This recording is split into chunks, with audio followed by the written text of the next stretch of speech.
Hi friends, എല്ലാവർക്കും നമസ്കാരം. ഇന്ന് ഞാൻ മസാല ചാറ്റാണ് ഉണ്ടാക്കുന്നത്. ഇതൊരുവിധം എല്ലാവർക്കും ഇഷ്ടമുള്ള ഒന്നാണ്.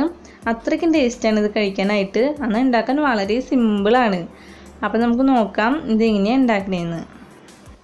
അപ്പോൾ ആദ്യം തന്നെ നമുക്ക് കപ്പലണ്ടി ഒന്ന് പുഴുങ്ങിയെടുക്കണം. അപ്പോൾ അതിന് വേണ്ടിയിട്ട് ഞാൻ 200 ഗ്രാം പച്ച കപ്പലണ്ടി എടുത്തിട്ടുണ്ട്. അപ്പോൾ ഇതിലേക്ക് നമുക്ക് വെള്ളം ഒഴിച്ചിട്ട് ഉപ്പ് ഇട്ടിട്ട് നമുക്കിതൊന്ന് വേവിച്ചെടുക്കണം.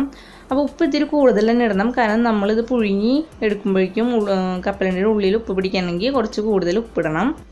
അപ്പോൾ ഒരു 4 വിസിൽ വന്നു കഴിഞ്ഞാൽ നമുക്ക് തീ ഓഫ് ചെയ്ത് എയർ തന്നെ പോകാനായിട്ട് വെയിറ്റ് ചെയ്യുക. അപ്പോഴേക്കും നമ്മുടെ കപ്പലണ്ടി പാകത്തിന് വെന്തിട്ടുണ്ടാവും. ഇപ്പോൾ കപ്പലണ്ടി വെന്ത് കിട്ടിയിട്ടുണ്ട്. ഞാൻ ഇതിലത്തെ വെള്ളം മാറ്റി വെച്ച് കപ്പലണ്ടി മാത്രം ഒരു ബൗളിൽ എടുത്തേക്കാണ്. ഇനി ഇതിലേക്ക് നമുക്ക് ഒരു ചെറിയ സവാള ചെറുതായി എരിഞ്ഞത് നമുക്ക് ഇട്ട് കൊടുക്കാം.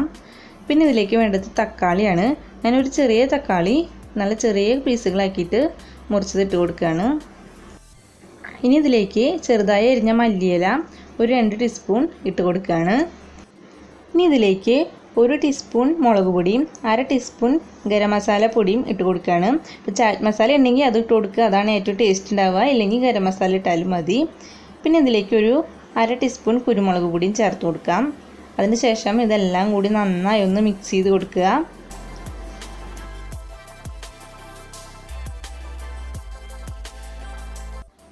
ഇനി ഇതിലേക്ക് പകുതി ചെറുനാരങ്ങയുടെ നീരും കൂടിയും ഒഴിച്ചു കൊടുക്കാം.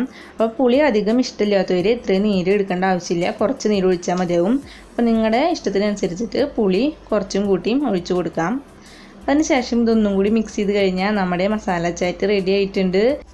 കപ്പലണ്ടി പുഴുങ്ങിയെടുത്ത ആ ചൂടിൽ തന്നെ നമ്മൾ ഈ മസാലകൾ ചേർത്തിട്ട് കഴിക്കാനായിട്ട് നോക്കുക. അപ്പോഴാണ് നല്ല ടേസ്റ്റ് ഉണ്ടാവുക. അഥവാ കപ്പലണ്ടിയുടെ ചൂട് പോയി കഴിഞ്ഞാൽ ഇഡ്ഡലി തട്ടിൽ വെച്ചിട്ട് ആവി കയറ്റിയാലും മതി. അപ്പോൾ ഈ വീഡിയോ നിങ്ങൾക്ക് ഇഷ്ടമാണെങ്കിൽ നിങ്ങൾ ഇതുണ്ടാക്കി നോക്കിയിട്ട് നിങ്ങളുടെ അഭിപ്രായങ്ങൾ എന്നെ അറിയിക്കുക. അതേപോലെ എൻ്റെ ചാനൽ ഒന്ന് സബ്സ്ക്രൈബ് ചെയ്യുക. പിന്നെ ഇത് മറ്റുള്ളവർക്ക് ഷെയർ ചെയ്ത് കൊടുക്കുക. അപ്പോൾ ഇനി വേറൊരു വീഡിയോ ആയിട്ട് കാണുന്നവരേക്കും എല്ലാവർക്കും ബൈ.